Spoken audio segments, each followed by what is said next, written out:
Result വന്നു കഴിഞ്ഞപ്പോൾ 520-ൽ 518 mark വാങ്ങിയിട്ടുള്ള പൂജയാണ് ഇന്ന് നമ്മുടെ കൂടെയുള്ളത്. ഭയങ്കര സന്തോഷമായി. കേക്കൊക്കെ കുറിച്ചു, അങ്ങനെ അടിപൊളിയായി. നമ്മളങ്ങനെ ഫസ്റ്റ് ഇവിടുത്തെ താഴത്തത് കണ്ടപ്പോ മുതല് ഭയങ്കര എക്സൈറ്റഡ് ആണ്.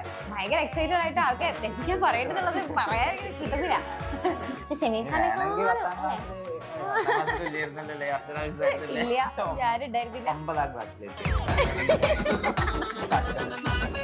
നമ്മളൊന്നും എനിക്ക് ചോദിക്കാൻ ക്വസ്റ്റ്യൻസ് ഒന്നും ബാക്കിയില്ലല്ലോ, ഇപ്പൊ എല്ലാം ഇപ്പൊ പറഞ്ഞല്ലോ. അതിൽ എനിക്ക് കുറച്ച് സങ്കടമുണ്ട്.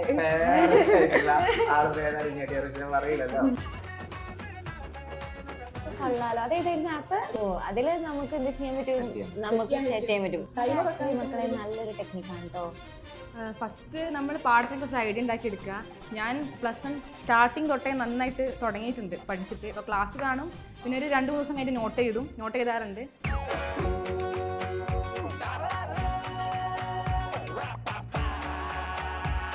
കുറെ കുട്ടികൾ അങ്ങനെ നമുക്കിപ്പോ അങ്ങനെ ഫീൽ ചെയ്യുന്നു. എനിക്കിപ്പോ ശരിക്കും പറഞ്ഞാല് ഒരു അമ്മയുടെ ഒക്കെ ഒരു മനസ്സൊക്കെ വന്നു തുടങ്ങി തോന്നുന്നുണ്ട്.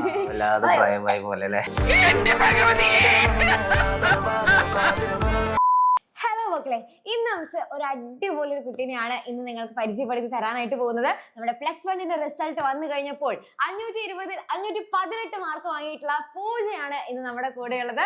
അപ്പൊ പൂജ എന്ത് പറയുന്നു? ഈ ഒരു റിസൾട്ട് ഒക്കെ അറിഞ്ഞ സമയത്ത് എന്താണ് ആ ഒരു സമയത്തെ ആ ഒരു എക്സ്പീരിയൻസ് എങ്ങനെയായിരുന്നു? ഭയങ്കര സന്തോഷമായിരുന്നു. ഞാൻ +1 സ്റ്റാർട്ട് ചെയ്യുന്ന സമയം തൊട്ടേ ഫുൾ മാർക്കിന് വേണ്ടിയിട്ടാണ് പഠിച്ചു തുടങ്ങിയത്. അപ്പോൾ ഇംഗ്ലീഷിന് ഒരു 2 മാർക്ക് പോയി, പക്ഷെ അത് കുഴപ്പമില്ല, ഞാൻ റിവാലുവേഷൻ കൊടുത്തിട്ടുണ്ട്. അപ്പൊ തീർച്ചയായിട്ടും 520-ൽ 520 തന്നെ ആവട്ടെ എന്ന് ആദ്യം ആശംസിക്കുകയാണ്. ഈ റിസൾട്ട് ചെക്ക് ചെയ്ത സമയത്ത് എങ്ങനെ ഉണ്ടായിരുന്നു? വീട്ടിൽ നിന്നാണ് ഞാൻ ചെക്ക് ചെയ്തത്. അമ്മ ഉണ്ടായിരുന്നു കൂടെ. അപ്പോൾ എനിക്ക് പ്രത്യേകിച്ച് ടെൻഷനൊന്നും ഉണ്ടായിരുന്നില്ല. റിസൾട്ട് നല്ലോണം എഴുതിയിട്ടുണ്ട് എക്സാം. അപ്പോൾ വന്ന സമയത്ത് ഭയങ്കര സന്തോഷമായി. പിന്നെ കേക്കൊക്കെ മുറിച്ചു, അങ്ങനെ അടിപൊളിയായി. സ്കൂളിൽ നിന്ന് നല്ല ടീച്ചേഴ്സിനൊക്കെ പറഞ്ഞു. പിന്നെ ക്ലാസ് ഉണ്ടായിരുന്നില്ലല്ലോ, അപ്പം നല്ല എല്ലാവരും ഭയങ്കര സപ്പോർട്ടായിരുന്നു. സന്തോഷമായി. ഞാൻ പയ്യോളി സ്കൂൾ. അവിടെ ഭയങ്കര എന്താ പറയാ ഒരു അപ്പൊ തീർച്ചയായിട്ടും ഇതിന് പിന്നെ മോളുടെ ഈ ഒരു മാർക്കിന് പിന്നെ ആരൊക്കെ പ്രവർത്തിച്ചിട്ടുണ്ട്? മെയിനായിട്ട് എക്സാമിനർ എന്ന് പറയാം. ഞാൻ 9th തൊട്ടേ എക്സാമിനർ സ്റ്റുഡൻ്റാണ്. ഞാൻ 9th പഠിക്കുമ്പോൾ ഒരു ഫ്രണ്ട് കണ്ടിട്ടാണ് അറിയുന്നത്. അപ്പം ഞാൻ യൂട്യൂബ് ക്ലാസ് കണ്ടു തുടങ്ങി. പിന്നെ റിവിഷൻ ബാച്ചിൽ ജോയിൻ ചെയ്തു. പിന്നെ 10th ലക്ഷ്യ ബാച്ചിലുണ്ടായിരുന്നു. ലക്ഷ്യ ബാച്ചിൽ ഫുൾ A+ ഉണ്ട് 10th. പിന്നെ +1 ഫസ്റ്റ് തൊട്ടേ പഠിച്ചു തുടങ്ങി. ഇപ്പൊ +2 ബാച്ചിൽ ചേർന്നിട്ടുണ്ട്. ഓക്കെ, അപ്പൊ നമ്മുടെ കുട്ടിയാണ്. അതന്നെ, നമ്മളിങ്ങനെ വളർത്തിങ്ങനെ എടുക്കുന്ന പോലെ ഉണ്ടല്ലേ. ഈ കുറെ കുട്ടികൾ അങ്ങനെ നമുക്കിപ്പോ അങ്ങനെ ഫീൽ ചെയ്യുന്നു. എനിക്കിപ്പോ ശരിക്കും പറഞ്ഞാല് ഒരു അമ്മയുടെ ഒക്കെ ഒരു മനസ്സൊക്കെ വന്നു തുടങ്ങി തോന്നുന്നുണ്ട്. വേണ്ട. ഓക്കെ, അപ്പൊ അങ്ങനെയാണെന്നുണ്ടെങ്കിൽ മോൾക്ക് ഈ ശരിക്കും പറഞ്ഞാല് 2 മാർക്ക് പോയതായിട്ട് നമ്മൾ കണക്കാക്കുന്നില്ല. നമുക്ക് നമ്മുടെ ഒരു അഭിപ്രായത്തിൽ ഫുൾ മാർക്ക് തന്നെയാണ്. അപ്പൊ ഇത്രയും നല്ലൊരു മാർക്ക് വാങ്ങണമെന്നുണ്ടെങ്കിൽ എങ്ങനെയാണ് പഠിക്കേണ്ടതെന്നുള്ളത് നമ്മുടെ കുട്ടികൾക്ക് അറിയാൻ ഭയങ്കര ആഗ്രഹം ഉണ്ടായിരിക്കും. അപ്പൊ എങ്ങനെ പഠിച്ചാലാണ് ഇത്രയും നല്ല മാർക്ക് കിട്ടുക? ഫസ്റ്റ് നമ്മൾ പാടത്തിനെ കുറച്ച് ഐഡിയ ഉണ്ടാക്കി എടുക്കുക. ഞാൻ +1 സ്റ്റാർട്ടിങ് തൊട്ടേ നന്നായിട്ട് തുടങ്ങിയിട്ടുണ്ട് പഠിച്ചിട്ട്. ഇപ്പോൾ ക്ലാസ് കാണും, പിന്നെ ഒരു 2 ദിവസം കഴിഞ്ഞ് നോട്ട് ചെയ്താറുണ്ട്. അപ്പോൾ തന്നെ നമുക്ക് ഒരു ക്ലിയർ ഐഡിയ കിട്ടുമല്ലോ. പിന്നെ കോൺസെപ്റ്റ് നന്നായിട്ട് മനസ്സിലാക്കുക. ഫിസിക്സും കെമിസ്ട്രി ഒക്കെ ആണെങ്കിൽ അതാണല്ലോ മെയിൻ. പിന്നെ സ്കൂളിൽ പോയി കേൾക്കുമ്പോഴത്തേക്കും അത് റിവിഷനായി, അപ്പോൾ അത് സെറ്റായി. അങ്ങനെ പഠിച്ചത്. പിന്നെ ഓണപ്പരീക്ഷ വരെ നല്ല വൃത്തിക്ക് എല്ലാം നോട്ട് ചെയ്താൽ അങ്ങനെയായിരുന്നു. പിന്നെ സ്കൂളിൽ വർക്ക് എക്സ്പീരിയൻസിൻ്റെ ഫെയർ വന്നു. ക്യുസുകൾ കുറേ ഉണ്ടായിരുന്നു. അപ്പോൾ ക്യുസിന് പങ്കെടുക്കാറുണ്ട് ഞാൻ. അപ്പോൾ പിന്നെ കലാമേള എക്സൈറ്റഡ് ആണ്. ഇങ്ങനെ നമ്മളങ്ങനെ ഫസ്റ്റ് ഇവിടുത്തെ താഴത്തത് കണ്ടപ്പോ മുതല് ഭയങ്കര എക്സൈറ്റഡ് ആണ്. ഭയങ്കര എക്സൈറ്റഡ് ആയിട്ട് ആൾക്ക് എന്തൊക്കെയാ പറയേണ്ടതുള്ളത് പറയാൻ കിട്ടുന്നില്ല. പതിയെ പറഞ്ഞാൽ മതി, ഞങ്ങളൊന്നും ചെയ്യില്ല. പാവങ്ങളെ മൊത്തൊക്കെ ഈ മൊത്തൊക്കെ നോക്കിയേ. അപ്പം അങ്ങനെ ഇപ്പോൾ സ്കൂളിൽ കുറേ ക്ലാസ് മിസ്സായി, കുറച്ച് നോട്ട് ചെയ്താണ്ടായിരുന്നു. പിന്നെ ആണെങ്കിൽ ക്യുസൊക്കെ പഠിക്കുമ്പോൾ നമുക്ക് ക്യുസിനാണല്ലോ കുറച്ചുകൂടെ എന്താ പറയുക പ്രാധാന്യം കൊടുക്കേണ്ടത്. അപ്പോൾ ക്ലാസ് കുറച്ച് ബാക്ക്ലോഗ് വന്നിരുന്നു. പക്ഷെ ഞാൻ എങ്ങനെയൊക്കെയോ മേക്കപ്പ് ചെയ്തെടുത്തതൊക്കെ സെറ്റാക്കി എടുത്തു. ക്രിസ്മസ് എക്സാം കഴിഞ്ഞിട്ട് പിന്നെ ആ സമയത്ത് ഫിസിക്സും മാത്സും കുറച്ച് ടഫായിരുന്നല്ലോ ക്രിസ്മസ് എക്സാം. പിന്നെ NCERT എക്സാമ്പിൾസും എക്സസൈസൊക്കെ ചോദിച്ച്. അപ്പോൾ എനിക്ക് മനസ്സിലായി കുറച്ചുകൂടെ NCERTയിലേക്ക് ഇങ്ങനെ കയറി നടന്ന് പഠിക്കണം. അപ്പം ഞാൻ ക്രിസ്മസ് വെക്കേഷനാണ് കൃത്യമായിട്ട് പ്ലാൻ ഇട്ടത്. അപ്പം പിന്നെ പഠിച്ചങ്ങ് തുടങ്ങി. പിന്നെ ഒന്നുകൂടെ ക്ലാസ് കാണും, നോട്ടാണ് കുറച്ച് വായിക്കുക. ക്ലാസ് ഓൾറെഡി കണ്ടതുകൊണ്ട് സമയം കളണ്ടല്ലോ. അപ്പം നോട്ട് വായിച്ചു. പിന്നെ PYQ ചെയ്യും. PYQ ആദ്യം ഒന്ന് കണ്ടു നോക്കും, പിന്നെ പോസ് ചെയ്തിട്ട് ചെയ്യും. പിന്നെ വർക്ക് ഷീറ്റ് ഭയങ്കര യൂസ്ഫുൾ ആയിട്ടുണ്ടായിരുന്നു. കാരണം വെച്ചാൽ കുറച്ച് അഡ്വാൻസ് ലെവൽ ക്വസ്റ്റ്യൻസ് ഉണ്ടായിരുന്നല്ലോ വർക്ക് ഷീറ്റിൽ. പിന്നെ ബുക്ക് സെറ്റ് അടിപൊളിയാണ്. ബുക്ക് സെറ്റിൽ മാത്സൊക്കെ നമുക്ക് ഒരുപാട് ക്വസ്റ്റ്യൻസ് കിട്ടും. ബാക്കി ഫിസിക്സും കെമിസ്ട്രി ഒക്കെ തന്നെ. പിന്നെ ഡീറ്റെയിൽ ആയിട്ട് ഇങ്ങനെ എന്താ പറയുക, പടം ചെറുതാക്കിയിട്ടുണ്ടല്ലോ ഫസ്റ്റ് തന്നെ. അപ്പോൾ അതൊക്കെ വായിച്ചാൽ തന്നെ റെഡിയാണ്. പിന്നെ ഹിന്ദിയും ഇംഗ്ലീഷും അതിൻ്റെ ബുക്ക് സെറ്റ് ഭയങ്കര അടിപൊളിയാണ്. അതൊക്കെ പഠിച്ചാൽ തന്നെ നമുക്ക് സെറ്റായി എല്ലാം. അങ്ങനെ ആക്ച്വലി നമ്മളൊന്നും എനിക്ക് ചോദിക്കാം ക്വസ്റ്റ്യൻസ് ഒന്നും ബാക്കിയില്ലല്ലോ, ഇപ്പൊ എല്ലാം ഇപ്പൊ പറഞ്ഞല്ലോ. ഓക്കെ, മോളെങ്ങനെ പരീക്ഷാ സമയത്ത് എന്തെങ്കിലും പ്രത്യേക ടൈം ടേബിൾ അങ്ങനെ? ടൈം ടേബിൾ ഞാൻ പണ്ടേ ഉണ്ടാക്കലുണ്ട്. ടൈം ടേബിൾ എക്സാം ഡേറ്റ് വന്നു കഴിഞ്ഞാൽ അല്ലെങ്കിൽ നമുക്കൊരു ഐഡിയ ഉണ്ടാവുമല്ലോ പഠിക്കാൻ തുടങ്ങി. അപ്പോൾ ഞാൻ ടൈം ടേബിൾ ഉണ്ടാക്കും. ഞാൻ ഡെയിലി എല്ലാ സബ്ജക്റ്റും നോക്കി വെക്കും. അപ്പം ഇപ്പോൾ കെമിസ്ട്രി പഠിച്ചിട്ട് നമുക്ക് ഇത് എന്താ ടഫ് ഭാഗം ഉണ്ടെങ്കിൽ അത് മടക്കി വെച്ചിട്ട് ഈ മാത്സ് എടുക്കും. അപ്പം അത് ചെയ്ത് പിന്നെ ഇതായിക്കണ്ടേ ഹിന്ദി എടുത്ത് വായിച്ചു വെക്കും. അങ്ങനെ പഠിക്കുക. അങ്ങനെ പഠിച്ച് അപ്പം എല്ലാം കവറാവുമല്ലോ. അപ്പോൾ കംപ്ലീറ്റ്ലി ഓക്കെ, നമ്മുടെ ബാച്ചിലെ എല്ലാ ഫീച്ചേഴ്സും ഒരുവിധം നന്നായിട്ട് യൂസ്ഫുൾ ആയിട്ടുണ്ട്. ഏറ്റവും ഇഷ്ടം ക്ലാസ്സിൻ്റെ അങ്ങനെ ടോപ്പിക് വൈസ് ക്ലാസ്സസ്, അത് ഭയങ്കര യൂസ്ഫുൾ ആണ്. പിന്നെ work sheet, PYQ, book set mainly എല്ലാം ഓക്കെ. പക്ഷെ ബുക്ക് സെറ്റ് ആണ് കുട്ടിക്ക് ഏറ്റവും കൂടുതൽ ഇഷ്ടമായത് അല്ലേ? അതായത് കുറെ കുട്ടികൾക്ക് അത് എങ്ങനെ യൂസ് ചെയ്യണമെന്ന് അറിയില്ല. അതുകൊണ്ടാണ് പലരും ക്ലാസ് മാത്രം ഓക്കെ അതാണ് മെയിൻ ആയിട്ട് കാണേണ്ടത് എന്ന് വിചാരിച്ചിരിക്കും. പക്ഷെ ബുക്ക് സെറ്റ് യൂസ് ചെയ്ത് കഴിഞ്ഞാലാണ് അതിന്റെ ശരിക്കുള്ള ലെവലിലേക്ക് എത്താൻ വേണ്ടി പറ്റും. അപ്പോ ഒരുപാട് ഫാക്കൽറ്റീസ് ഉണ്ടല്ലോ. കമ്പ്യൂട്ടർ സയൻസ് അല്ലായിരുന്നു മോള്? അതിൽ എനിക്ക് കുറച്ച് സങ്കടമുണ്ട്.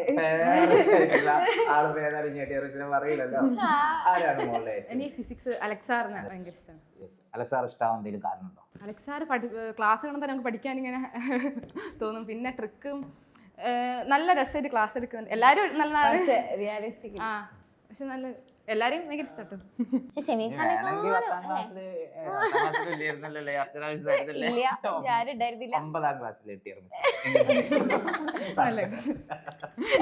അല്ലെ സങ്കടം മാറ്റാനായിട്ട് 10 ഉണ്ടായിരുന്നില്ല ഞാൻ. പക്ഷെ ഇപ്രാവശ്യം ഞാൻ അതുകൊണ്ട് പകരം വിട്ടാൻ ഞാൻ കേറി 10ാം ക്ലാസ് കയറി. എന്നാലും കമ്പ്യൂട്ടർ സയൻസ് എടുത്ത പിള്ളേർക്ക് എന്താ ചെയ്യാ, നിങ്ങൾക്ക് നഷ്ടം. ഇടയ്ക്കേ വരുള്ളൂ, ഇപ്പൊ എക്സ്റ്റേണൽ ആയിരുന്നു. ഞാൻ ഭയങ്കര സന്തോഷമായിട്ടുണ്ടായിരിക്കും. ഓ കമ്പ്യൂട്ടർ സയൻസിന്റെ കുട്ടിയാന്ന് വെച്ചാൽ ഷഹലാമിസിന്റെ ജീവനാണ്. ഓക്കെ, അപ്പൊ മോളപ്പോ എങ്ങനെയാ നമ്മുടെ രാത്രിയൊക്കെ ഇരുന്ന് പഠിക്കുന്ന ആളാണോ? അല്ലെങ്കിൽ രാത്രി എനിക്ക് രാവിലെ എണീച്ച് പഠിക്കാൻ വലിയ ഒരു എന്താ പറയാ സുഖം കിട്ടില്ല. അപ്പൊ ഞാൻ രാത്രി എത്രത്തോളം ഇരിക്കാൻ പറ്റുമോ അത്രയും ഒന്ന് പഠിക്കലുണ്ട്. ഞാൻ അതിനനുസരിച്ച് രാവിലെ എണീച്ചു. അങ്ങനെയാ ഈ സ്റ്റഡി ലീവ് ഒക്കെ ഉണ്ടായ സമയത്ത് അങ്ങനെയാണ് ചെയ്തത്. എന്തെങ്കിലും ടൈം ടേബിൾ ഒക്കെ ഉണ്ടാക്കി? ടൈം ടേബിള് ഞാൻ ഉണ്ടാക്കി. ഞാൻ ഇങ്ങനെ ക്ലാസ് കാണുക, PYQ ചെയ്യുക, വർക്ക്ഷീറ്റ് അങ്ങനെ കള്ളിയാക്കിയിട്ട് ടിക്കറ്റ് പോവുക. പിന്നെ സമയം വെച്ചിട്ട് ഓരോന്നും ടൈം വെക്കാറുണ്ട്. അപ്പോൾ ഇന്ന് ഇത്ര സമയം ഈ പാഠം പഠിക്കണം, അങ്ങനെ പഠിക്കണം, ഇങ്ങനെ പഠിക്കണം എന്നൊക്കെ ആക്കിയിട്ട്. അപ്പോൾ കറക്റ്റ് ഒരു പ്ലാനിങ്ങോട് കൂടെ പഠിക്കുന്ന ഒരാളാണ്. അത് ആക്ച്വലി വളരെ നല്ല കാര്യം കേട്ടോ. കുറേ പേർക്ക് ഇല്ലാത്ത കാര്യമാണ്. ഒരു പ്ലാനിങ് ഇല്ലാതെ ഒരു നേരത്തെ അങ്ങോട്ട് വിചാരിക്കും, എന്നാ പിന്നെ ഏതൊക്കെ എടുക്കുക അങ്ങനെ നോക്കും, ഏതെങ്കിലും കൊണ്ട് എടുക്കുക പഠിക്കുക. അങ്ങനെ ഇല്ലാതെ ഇങ്ങനെ പ്ലാനിങ്ങോടെ കൂടെ പഠിച്ചു കഴിഞ്ഞാൽ നമുക്ക് എവിടെ വരെ തീർന്നു നമുക്ക് മനസ്സിലാവും. നമ്മള് ഇനി എത്ര പഠിക്കാനുണ്ട്, എത്ര പഠിച്ചല്ലോ എന്നൊക്കെ ഒരു ആക്ച്വലി വളരെ നല്ല കാര്യമാണ്. ഓക്കെ, അപ്പോ പിന്നെ ഒരു എക്സാം അല്ലാത്ത സമയത്ത്, എക്സാമിന്റെ സമയത്ത് മോള് പറഞ്ഞു എങ്ങനെയാണ് ചെയ്യുന്നത്? എക്സാം നോർമൽ ഡേയില് മോൾ എങ്ങനെയാ? നോർമൽ ഡേ ഞാൻ രാവിലെ എണീച്ച് കഴിഞ്ഞിട്ടുണ്ടെങ്കിൽ ഏതെങ്കിലും ക്ലാസ് കാണും. അത് നമ്മളെ മൂടനുസരിച്ചിരിക്കും. ടൈം ടേബിൾ ഉണ്ടല്ലോ എക്സാമിന് തന്നെ, അപ്പോൾ അത് വെച്ചിട്ട് ക്ലാസ് കാണും. ചില സമയത്ത് നോട്ട് ചെയ്താറുണ്ട് അപ്പം തന്നെ. സാധാരണ ഞാൻ ഒന്ന് 2 ദിവസം വെയിറ്റ് ചെയ്തിട്ടാണ്, അപ്പോൾ ഒരു റിവിഷനും കൂടെ ആവുമല്ലോ നോട്ട് ചെയ്യുന്ന സമയത്ത്. അങ്ങനെ പിന്നെ സ്കൂളിൽ പോവും. പിന്നെ വൈകുന്നേരം വന്നിട്ട് കുറച്ച് നേരം കളിച്ചിട്ട് പിന്നെ ഇങ്ങോട്ടേക്ക് ക്ലാസ്സിലേക്ക് കാണും. പിന്നെ ഫോണാണല്ലോ മെയിൻ. അപ്പം ഫോണ് നോക്കി കഴിഞ്ഞ് നമുക്കൊരു ഇത് തോന്നുന്ന സമയത്ത് ഞാൻ ബുക്സ് എടുത്തിട്ട് അണ്ടർലൈൻ ചെയ്ത് വായിക്കും. അപ്പോൾ ക്ലാസ് കണ്ട് കഴിഞ്ഞിട്ട് ബുക്സ് എടുത്ത് നോക്കുമ്പോൾ നമുക്ക് നല്ല ക്ലീൻ ആയിട്ട് മനസ്സിലാവും. പിന്നെ നല്ല ക്വസ്റ്റ്യൻസ് ഉണ്ട് അതിൽ, എനിക്ക് ഭയങ്കര ഇഷ്ടമാണ്. അത് ആക്ച്വലി ഞങ്ങളല്ല കേട്ടോ അത് പറയുന്നത്, എല്ലാരും കാണുന്ന ആൾക്കാർ വയ്ക്കുന്നത് ഇത് ബുക്സിന്റെ പ്രൊമോഷനോ. അപ്പൊ ഫോൺ എന്ന് പറഞ്ഞല്ലോ, അതുകൊണ്ടൊരു കാര്യം ചോദിക്കാണ്ട്, ഇപ്പൊ 9ാം ക്ലാസ് മുതൽ മോള് ബാച്ചിലുണ്ട്, ആ സമയത്ത് ആദ്യമായിട്ട് ബാച്ചിൽ ജോയിൻ ചെയ്യണം എന്ന് പറഞ്ഞ സമയത്ത് വീട്ടുകാരുടെ റെസ്പോൺസ്? വീട്ടുകാർ അങ്ങനെ പക്ഷെ അങ്ങനെ വലിയ പ്രശ്നമൊന്നും ഉണ്ടായിരുന്നില്ല. ഞാൻ ക്ലാസ് കാണിച്ചു കൊടുക്കാറുണ്ട്, ഇങ്ങനെ ഇത് നല്ല ക്ലാസ്സാണ്, ജോയിൻ ചെയ്യട്ടെ വെച്ചപ്പോൾ ഓക്കെ അച്ഛൻ പറഞ്ഞാൽ ഓക്കെ ജോയിൻ ചെയ്തോ, ഞാൻ പഠിക്കുന്നവർ കാണുന്നുണ്ടല്ലോ, കുഴപ്പമില്ല. അപ്പൊ പിന്നെ ഒരുപാട് ഡിസ്ട്രാക്ഷൻസ് വരാം, മോൾ തന്നെ സ്വയം എന്തെങ്കിലും ഡിസ്ട്രാക്ഷൻസ്? ഞാൻ ഇൻസ്റ്റഗ്രാം ലോഗൗട്ട് ചെയ്ത് ഞാൻ യൂസ് ചെയ്യാറില്ല ഇങ്ങനെ എക്സാം സമയത്ത്. അല്ല, ഇടയ്ക്കൊക്കെ നോക്കും. അങ്ങനെയൊക്കെ പറയുന്നത്. എക്സാം സമയത്ത് നമ്മൾ പെട്ടെന്ന് നമ്മളിങ്ങനെ സ്ക്രോൾ ചെയ്ത് പോകുന്ന വരാം, സമയം പോകുന്ന അറിയില്ലല്ലോ. അപ്പം അങ്ങനെ നോക്കിയ സമയത്ത് പിന്നെ നമ്മൾ നോക്കുമ്പോൾ യൂട്യൂബ് ഷോർട്സ് കാണാനുള്ള വേണ്ടി. അപ്പോൾ റീഗെയിൻ എന്നുള്ളൊരു ആപ്പ് ഉണ്ട്, റീഗെയിൻ. അപ്പം ഈ ആപ്പിൽ ഞാൻ ബാക്കി എല്ലാ ചാനലും ബ്ലോക്ക് ആക്കിയിട്ട് എക്സാമിനറിൻ്റെ ചാനൽസ് മാത്രം സ്റ്റഡി മൂഡ് എന്ന് പറഞ്ഞ സാധനമുണ്ട്. അപ്പോൾ അതിലാക്കി വെച്ച് പിന്നെ ടൈമറും ഉണ്ടാവും അതിൽ. അപ്പം നമുക്ക് മനസ്സിലാവും നമ്മൾ ഇത്രയും പഠിച്ചോ, അതും അടിപൊളി, എന്നാൽ പിന്നെ ഇതിനേക്കാളും നാളെ പഠിക്കണം. അതേതായിരുന്നു ആപ്പ്? റീഗെയിൻ എന്ന് പറഞ്ഞിട്ട് ആപ്പ് ഉണ്ടല്ലേ? ഓ, അതില് നമുക്ക് എന്ത് ചെയ്യാൻ പറ്റും? നമുക്ക് സെറ്റ് ചെയ്യാൻ പറ്റും നമുക്ക് ആവശ്യമുള്ള ചാനൽസ് ഏതൊക്കെയാ? യൂട്യൂബിൽ ബാക്കിയെല്ലാം ബ്ലോക്ക് ആയിക്കോളും, നമ്മൾ സെലക്ട് ചെയ്താൽ മതി. അപ്പം ഞാൻ എക്സാമിനറിൻ്റെ ആപ്പും പിന്നെ കുറച്ച് നോട്ട്സിൻ്റെ ഒക്കെ സാധനങ്ങളൊക്കെ മാത്രം അലോ ചെയ്തിട്ട് കാണും. ടൈമർ വെക്കാൻ പറ്റും. നല്ലൊരു ടെക്നിക്കാണ് കേട്ടോ, കുട്ടികൾക്ക് പറഞ്ഞു കൊടുക്കാം. അതാണെങ്കിൽ ചെയ്ത്, കാരണം നമുക്ക് ഒബ്വിയസ്ലി നമ്മളെ മനുഷ്യന്മാരല്ലേ, നമ്മളാണെങ്കിൽ എപ്പോഴും തളരുന്ന മനസ്സുള്ള ആൾക്കാരായതുകൊണ്ട് നമ്മൾ എന്ത് ചെയ്യും, നോക്കി കഴിഞ്ഞാൽ നമുക്ക് ഒബ്വിയസ്ലി കുറച്ചൊക്കെ ഇങ്ങനെ ഷോർട്സ് ഒക്കെ നമ്മൾ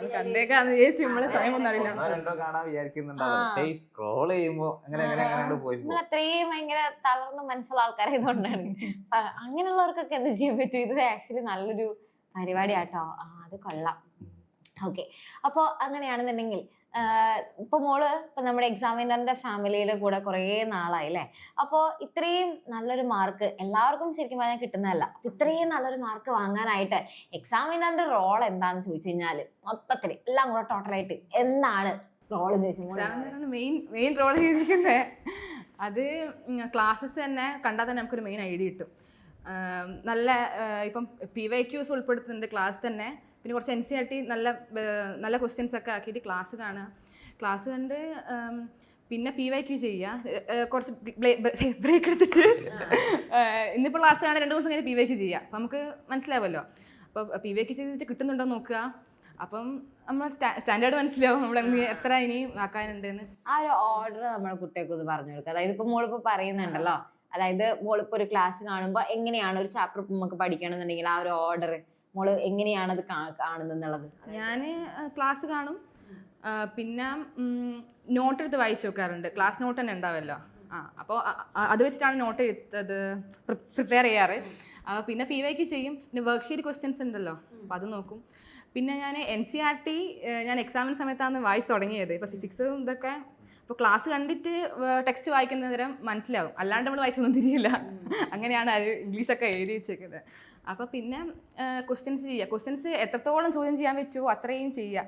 കാരണം ഇപ്പോൾ ടഫായി വന്നിട്ടുണ്ടല്ലോ ഇക്കൊല്ലം. അപ്പം നമ്മൾ പിന്നെ കോൺസെപ്റ്റ് ക്ലിയർ ആക്കുക, ക്ലാസ് കാണുന്ന സമയത്ത് ശ്രദ്ധിച്ച് ഒരു കോൺസെപ്റ്റ് ക്ലിയർ കഴിഞ്ഞിട്ടുണ്ടെങ്കിൽ നമുക്ക് ടഫ് ചോദ്യം വന്നാലും നമുക്ക് വലിയ തോന്നൂല, സിമ്പിൾ അല്ലേ എന്നൊക്കെ തോന്നിപ്പോ. അങ്ങനെയാണ്. ഒരു ക്വസ്റ്റ്യൻ ഉള്ളത് എന്താന്ന് വെച്ചാല്, നമ്മളിപ്പോ ലാസ്റ്റ് ടൈമിലൊക്കെ ഒരുപാട് പേര് നമ്മുടെ ബാച്ചിൽ ജോയിൻ ചെയ്യുക അല്ലെങ്കിൽ പഠിക്കാനൊക്കെ ഇരിക്കുന്നവരൊക്കെ ഉണ്ട്. 10ാം ക്ലാസ് വരെ ചിലപ്പോ അത് പോസിബിൾ ആയേക്കാം. +1 എത്തുമ്പോൾ ആ പരിപാടി നടക്കില്ല.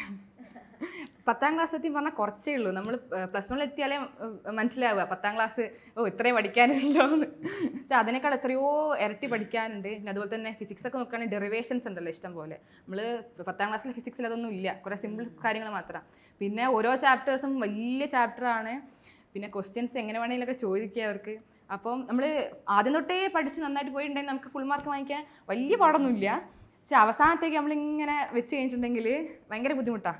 അത് നമ്മൾ എഫേർട്ട് വല്ലാണ്ട് എടുത്താലേ നമുക്ക് എന്തെങ്കിലുമൊക്കെ ചെയ്യാൻ പറ്റൂ. ലാസ്റ്റ് നിമിഷത്തേക്ക് വെച്ചിട്ടുണ്ടെങ്കിൽ 10ാം ക്ലാസ് വെക്കുമ്പോൾ ലാസ്റ്റ് നിമിഷം പഠിച്ചാൽ നമുക്ക് ഈസി ആയിട്ട് ഫുൾ A+ കിട്ടുന്നതേ ഉള്ളൂ. ഇനിയിപ്പോൾ +2ലേക്കാണല്ലോ. +2 നമ്മൾ ഒരുപാട് പറഞ്ഞ് കേട്ടിട്ടുണ്ടാവും, ലാബ് ഉണ്ടാവും, അതുപോലെ തന്നെ മറ്റ് എന്താ പറയുക റെക്കോർഡ് വർക്ക്സ് ഉണ്ടായിരിക്കും. എങ്ങനെയാണ് ഇനി +1 ചെയ്ത പോലെ തന്നെ അങ്ങനെ കണ്ടിന്യൂ ചെയ്യാനാണോ, അത് ഇനി എന്തെങ്കിലും എക്സ്ട്രാ ചോദിക്കാന്നില്ല? അങ്ങനെ തന്നെ അങ്ങനെയല്ല, അല്ല ഒന്നുമില്ല. ഞാൻ ഇപ്പം സിലബസ് നേരത്തെ കംപ്ലീറ്റ് ചെയ്യുന്നു പറഞ്ഞിട്ടുണ്ട് +2. അപ്പം അപ്പോഴത്തേക്കും ഞാൻ അതിൻ്റെ കൂടെ തന്നെ കംപ്ലീറ്റ് ചെയ്തിട്ട് നിന്റെ ഇപ്പൊ സെറ്റായല്ലോ, പിന്നെ ലാബിന്റെ കാര്യം നോക്കിയാൽ മതി. വലിയ സീനില്ല. അതൊക്കെ actually 10th Malayalam medium English medium ആയിരുന്നു. അപ്പൊ അതുകൊണ്ട് എന്തായാലും ആ ഒരു ട്രാൻസിഷൻ ഭയങ്കര പ്രശ്നം ഉണ്ടാവില്ലായിരിക്കും അല്ലേ? Okay ready. അപ്പൊ അങ്ങനെയാണെന്നുണ്ടെങ്കിൽ ഇനി next what is next? Plus two കഴിഞ്ഞിട്ട് എന്തെങ്കിലും ആഗ്രഹങ്ങളുണ്ടോ? എഞ്ചിനീയറിംഗ്. എനിക്ക് ISROയിൽ കയറണം എന്നാണ് എൻ്റെ ഒരു ആഗ്രഹം. അപ്പൊ അങ്ങനെ എഞ്ചിനീയറിംഗ് കലാംജിയുടെ ഒരു ആഗ്രഹങ്ങളൊക്കെ സാധിക്കട്ടെ. അതായത് ഇങ്ങനെയുള്ള ആഗ്രഹങ്ങളൊക്കെ ഉള്ള കുട്ടികള് അല്ലെ വേണം. എപ്പോഴും നമുക്കിപ്പോ സാധാരണ എന്തായാലും എന്താ പറയാ ഡോക്ടേഴ്സ് അല്ലെങ്കിൽ ടീച്ചേഴ്സ് അങ്ങനെ അങ്ങനെയൊക്കെ മാറ്റി നമ്മള് പല ലെവലില് നമ്മളാക്കണം. അത് തന്നെ.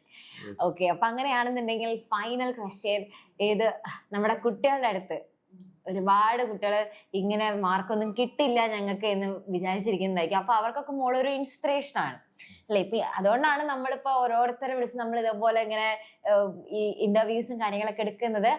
നിങ്ങളെ കാണുന്ന ഒരുപാട് കുട്ടികളുണ്ട്. അപ്പൊ അവർക്കും തോന്നും ഇവർക്കൊക്കെ പറ്റണെങ്കിൽ എന്നാ എനിക്കും പറ്റില്ലേ എന്നുള്ള രീതിക്ക് ആ ഒരു മോട്ടിവേഷൻ നിങ്ങൾക്ക് കൊടുക്കാനായിട്ട് സാധിക്കും. അപ്പൊ മോൾക്ക് അവരുടെ അടുത്ത് എന്താ പറയാനുള്ളത്? ഞാൻ ഫസ്റ്റ് ആയിട്ട് പറയാനുള്ളത്, ഞാൻ +1 തുടങ്ങുന്ന സമയത്താണ് ഇപ്പൊ +2 ഉള്ള കുട്ടികളെ ഇന്റർവ്യൂസ് ഞാൻ കണ്ടിട്ടുണ്ടായിരുന്നു. അപ്പോഴാണ് 520 ഞാനിങ്ങനെ ഇരുന്ന് കാണുമായിരുന്നു. അപ്പം ഞാൻ ഇപ്പോൾ സാധാരണ എല്ലാവരും ചെയ്യുന്ന കാര്യം തോന്നുന്നു. ഇപ്പോൾ ഒരു ഇൻ്റർവ്യൂ കണ്ടിട്ടുണ്ടെങ്കിൽ നമ്മൾ ഇപ്പോൾ റീൽസിലൊക്കെ കാണാം, നമ്മൾ സ്വന്തമായിട്ട് ഒന്ന് ഇൻ്റർവ്യൂ കൊടുക്കാൻ നോക്കുക, ഇങ്ങനെ ആക്സൻ്റൊക്കെ കാണിച്ച്. അപ്പം ഞാൻ അങ്ങനെ കൊടുത്തിട്ടുണ്ട്. വീട്ടിൽ ഒറ്റയ്ക്ക് ഇരിക്കുന്ന സമയത്ത് ഞാനിങ്ങനെ പഠിച്ചത് അതാണ് എനിക്ക് പ്രാക്ടീസ് ചെയ്തിട്ട്. അപ്പോൾ ഞാനപ്പോൾ വിചാരിച്ചത് വലിയ സംഭവമാണല്ലോ. അങ്ങനെ പോയി എക്സാമിനറുടെ ഓഫീസിൽ പോയി ഇരിക്കാനൊക്കെ പറഞ്ഞ വലിയ കാര്യമല്ലേ. അപ്പോൾ എനിക്കിപ്പോൾ ഇങ്ങനെ ഇരിക്കാൻ പറ്റി, എനിക്ക് ഭയങ്കര സന്തോഷം. അപ്പം പഠിക്കാന്ന് വെച്ചാൽ നമ്മൾ ഫസ്റ്റ് തൊട്ടേ തുടങ്ങാം. 10th പോലെയല്ല +1. അപ്പോൾ ആദ്യം തൊട്ടേ നന്നായിട്ട് പഠിച്ചു തുടങ്ങുക, ക്വസ്റ്റ്യൻസ് ചെയ്യുക. ചിലപ്പോൾ നമ്മൾ വിചാരിക്കും ഇത്രയാ നമുക്ക് പഠിക്കാനൊന്നും പറ്റില്ല, പക്ഷെ അങ്ങനെയൊന്നും ഇല്ല. ശ്രമിച്ചാൽ പറ്റായിട്ടൊന്നും ഇല്ല, ശ്രമിച്ചാൽ എല്ലാം നടക്കും. അപ്പം നന്നായിട്ട് ക്വസ്റ്റ്യൻസ് ചെയ്യുക, പിന്നെ റിവൈസ് ചെയ്തുകൊണ്ടിരിക്കുക. ഇപ്പോൾ ഓണം എക്സാം, ക്രിസ്മസ്, മോഡൽ അങ്ങനെ എക്സാംസ് നടത്തുന്നുണ്ടല്ലോ. അപ്പോൾ ഓണപരീക്ഷ ആണെങ്കിൽ അത്രയും വരെയുള്ള ചാപ്റ്റേഴ്സ് അപ്പം തന്നെ സെറ്റാക്കിയിട്ടുണ്ടെങ്കിൽ പിന്നെ റിവൈസ് ചെയ്യുക. അപ്പോൾ പിന്നെ എക്സാമിന് ക്രിസ്മസിന് തന്നെ റിവൈസ് ചെയ്യും. മോഡലിന് എങ്ങനെയായിരിക്കും. പിന്നെ എന്താ വെച്ചാൽ മോഡൽ പബ്ലിക് എക്സാം പോലെ തന്നെ കാണുക. മോഡൽ എക്സാം പബ്ലിക് എക്സാം ആണ്. അപ്പോൾ അതിനനുസരിച്ച് ഇതാക്കി പിന്നെ നമുക്ക് എക്സാം കഴിഞ്ഞാൽ നമുക്ക് മനസ്സിലാവും നമ്മുടെ തെറ്റെന്തൊക്കെയാണ്. അപ്പോൾ ക്വസ്റ്റ്യൻ മര്യാദയ്ക്ക് വായിക്കാത്തതുകൊണ്ട് മാർക്കൊക്കെ പോവാം. പിന്നെ ഓരോന്ന് ഇവിടെ ചെറിയ ചെറിയ സില്ലി ക്വസ്റ്റ്യൻസിനൊക്കെ എനിക്ക് മാർക്ക് പോയിട്ടുണ്ട്, അങ്ങനെ ഞാൻ ശ്രദ്ധിക്കാത്തതുകൊണ്ട്. അപ്പോൾ എനിക്ക് മനസ്സിലായി ഇങ്ങനെയാണ് മാർക്ക് പോകുന്നത്. അപ്പോൾ പബ്ലിക്കിന് കുറച്ചുകൂടെ ശ്രദ്ധിക്കണം. ഞാനിങ്ങനെ ഇരുന്നിങ്ങനെ വായിക്കും, ക്വസ്റ്റ്യൻ 5-6 പ്രാവശ്യം വായിച്ചിട്ട് ആണ് എഴുതിയത്. പിന്നെ നമ്മൾ എഴുതി കഴിഞ്ഞിട്ട് പേപ്പർ 2 പ്രാവശ്യം വായിച്ചു നല്ലത്. അതിന് തെറ്റുണ്ടെങ്കിൽ മനസ്സിലാവുമല്ലോ. പിന്നെന്താ, പിന്നെ നന്നായിട്ട് പഠിക്കുക, ഫസ്റ്റായിട്ട് കോൺസെപ്റ്റ് ക്ലിയർ ആക്കി പഠിക്കുക. അപ്പോൾ എക്സാം ഇപ്പോൾ NCERT എക്സസൈസ് ഒക്കെ ചോദിക്കുന്നുണ്ടല്ലോ. അപ്പം ക്ലാസ് കണ്ടു കഴിഞ്ഞിട്ട് പറ്റുമെങ്കിൽ NCERT വായിച്ചു വെക്കുക, പിന്നെ അത് ഹൈലൈറ്റ് ചെയ്ത് വെക്കുക. ഞാനെല്ലാം ഹൈലൈറ്റ് ചെയ്ത് വെക്കുന്നുണ്ട്. പിന്നെ ഞാൻ ചെയ്ത വേറെ കാര്യം വെച്ചാൽ ഷോർട്ട് നോട്ട് തയ്യാറാക്കുന്നത്. ഞാൻ നോട്ടുണ്ട്, പക്ഷേ ഓരോ സബ്ജക്റ്റിന് ചെറിയ ബുക്കാണ്. ഇപ്പോൾ മാത്സ് വെക്കുകയാണെങ്കിൽ 2 പേജ് ഉണ്ടാവും ഒരു പാഠം. അപ്പോൾ അതിൽ ഇമ്പോർട്ടൻ്റ് ആയിട്ടുള്ള ക്വസ്റ്റ്യൻസ് ഇക്വേഷൻസ് ഒക്കെ എഴുതി വെക്കും. പിന്നെ എനിക്ക് ടഫായ കുറച്ച് ഭാഗം ഉണ്ടാവല്ലോ, നമുക്ക് എന്തായാലും ഇടകളൊക്കെ ഉണ്ടാവുമല്ലോ ടഫായ. അപ്പോൾ അത് എഴുതി വെക്കും. പിന്നെ ചിത്രമൊക്കെ വരച്ച് വെക്കാം. നമ്മൾ എക്സാമിൻ്റെ രാവിലെ നമുക്ക് അത് മാത്രം നോക്കിയാൽ മതി. അപ്പോഴത്തേക്ക് നമുക്കൊരു കോൺഫിഡൻസ്. ബാക്കിയൊക്കെ നമ്മൾ പച്ചവെള്ളം അങ്ങനെയല്ലോ. ഇനി ടഫായ സാധനമൊക്കെ നോക്കുക, ഇക്വേഷൻസ് ഒന്ന് മാറിപ്പോണെന്ന് നോക്കുക. അപ്പം അങ്ങനെ ചെയ്യാം. ഞാനങ്ങനെ ചെയ്തിട്ടുണ്ട്. അപ്പം ഒരുപാട് കാര്യങ്ങൾ മോള് പറഞ്ഞിട്ടുണ്ട്. നമുക്ക് ഒരു ദിവസം കൊണ്ട് 2 ദിവസം കൊണ്ടല്ല, ഇത് നമ്മൾ ഡെയിലി ഇങ്ങനെ പ്രാക്ടീസ് ചെയ്യുകയാണെങ്കിൽ തീർച്ചയായിട്ടും നമുക്ക് ലൈഫിൽ ചെയ്യാൻ വേണ്ടി പറ്റുന്ന കാര്യങ്ങളാണ്. അപ്പൊ എല്ലാവരും എന്ത് ചെയ്യുക, ഇതേപോലെ മോള് ഒരു ആഗ്രഹത്തോട് കൂടിയിട്ടാണ് ഇന്റർവ്യൂയിലേക്ക് വന്നത്. അതേപോലെ നിങ്ങൾക്കുണ്ടാവുക ആഗ്രഹം. അടുത്ത വട്ടം നിങ്ങൾക്കും ഇതേപോലെ ഇത് ഹോട്ട് സീറ്റ് ഒന്നുമില്ല, വെറുതെ ഞങ്ങളിങ്ങനെ അല്ലേ ചുമ്മാ നമ്മളിങ്ങനെ കാഷ്വൽ ആയിട്ടുള്ള വർത്താനം പറയാനായിട്ട് നിങ്ങൾക്കും ഇതേപോലെ ഇനിയും ഒരുപാട് കുട്ടികളെ ഇൻസ്പിറേഷൻ കൊടുക്കുക, അല്ലെങ്കിൽ അവർക്കൊക്കെ ഇൻസ്പിറേഷൻ കൊടുക്കാനായിട്ട് സാധിക്കും. അപ്പൊ അങ്ങനെയാണെന്നുണ്ടെങ്കിൽ മോള് ഒരുപാട് ഉയരങ്ങളിൽ എത്തട്ടെ. All the very best. Thank you sir.